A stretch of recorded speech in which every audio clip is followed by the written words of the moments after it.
مجددا يظهر أحمد الميسري على شاشة قناة الجزيرة القطرية بائسا متخبطا متناقضا وبذيئا، ايش دخل ابوهم فيها؟ مؤكدا صدقية المثل القائل: فاقد الشيء لا يعطيه. من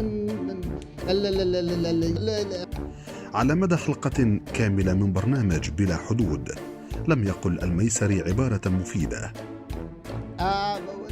يعني إذا الإمارات أصبحت دولة مؤثرة في يعني في اسمها الطيور يجوا ملح. تقدمه للمتابع كمسؤول سابق يستحق المتابعة، بل ظهر على حقيقته مهرجا مشتتا. كان يفترض أن يلتقي الرئيس مع الملك فهد. يضحك مرة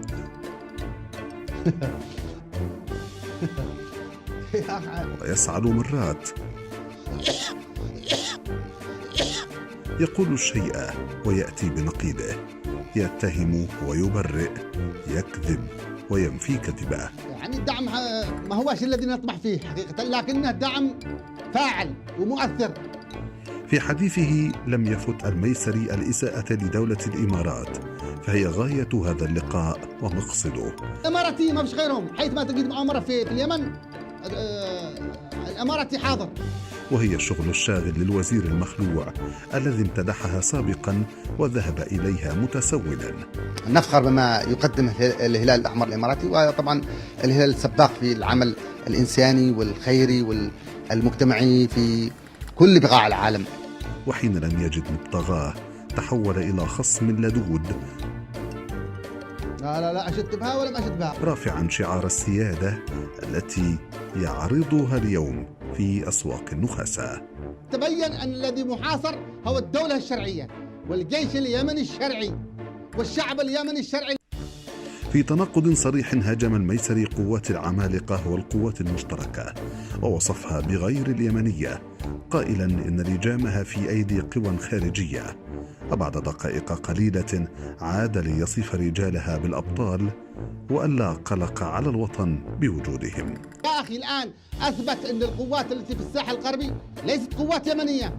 أي قوات لا تأتمر بأمر القيادة الشرعية لليمن فهي قوات ليست يمنية، والذي نعرف جلهم أنهم قادة محترمين ويقاتلون فعلا. هاجم السعودية واتهمها بتدمير اليمن وعدم دعمه. ونحن حلفاءنا الذي بجوارنا الذي معنا في الخندق كل يوم يصنعون لنا مشكلة في كل طريق. وحين عاد إليه رشده نفى اتهامه لها، مؤكدا أنها تدعم الجيش في مأرب وأنها وحدها من تقاتل إلى جوار جيشه. ما عاد فيش حد يقاتل مع السعوديين على الأرض ولا في السماء. الجانب السعودي الرسمي الذي يقاتل معنا.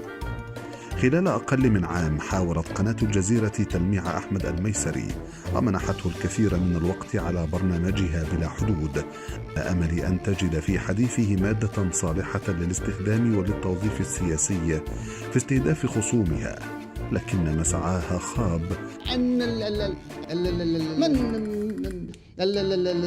وذهبت أمانيها في الهواء مع رذاذ سعال الميسري الذي لم يتوقف خلال الحلقتين المتباعدتين بنحو عام، وما أشبه سعال الأمس باليوم.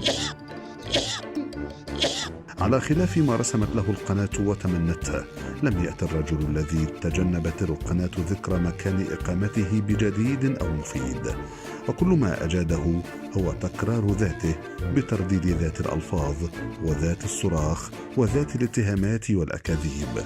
وكلما حاول بناء فكرة والتقطها المذيع ليصنع منها حدثا، أعاد الميسري ليناقضها أو ينفيها، وكأنه يقول: ما أنا بذئب علة إن لم أكذب وأتناقض وأسعل سعالا تهتز له شاشات التلفزة في كل البيوت.